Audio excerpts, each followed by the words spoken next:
প্রতিদিনের ইফতারিতে আর কিছু থাক বা না থাক, ছোলা আর ডালের বড়াটা থাকতেই হয়।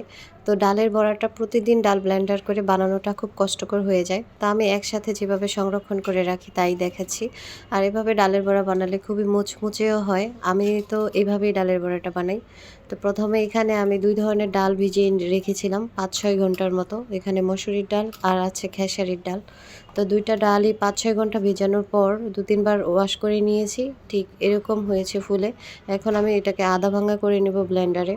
খুব বেশি মিহি করা যাবে না, তাহলে মচমচ হবে না। তারপর আমি এক এক করে সবগুলো ডাল এখানে ব্লেন্ড করে নিয়েছি।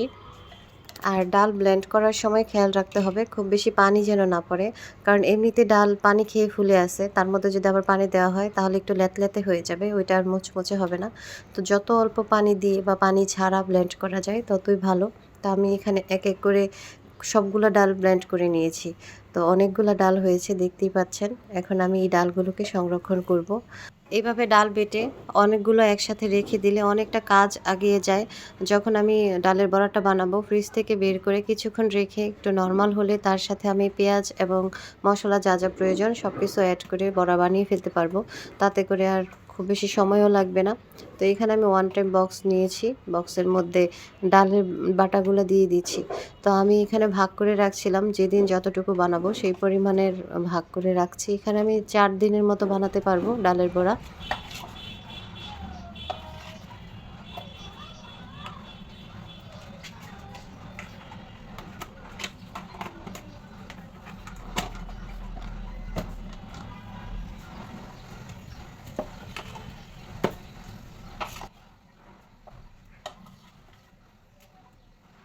তো আমি এখানে যতটুকু ডালের বড়া বানাবো ততটুকু পরিমাণে ডালের পেস্ট রেখেছি, তার মধ্যে ধনিয়া পাতা, কাঁচামরিচ আর পেঁয়াজ দিয়ে দিলাম, পেঁয়াজ কুচি। এখন লবণ দিয়ে একটু চটকে দিচ্ছি।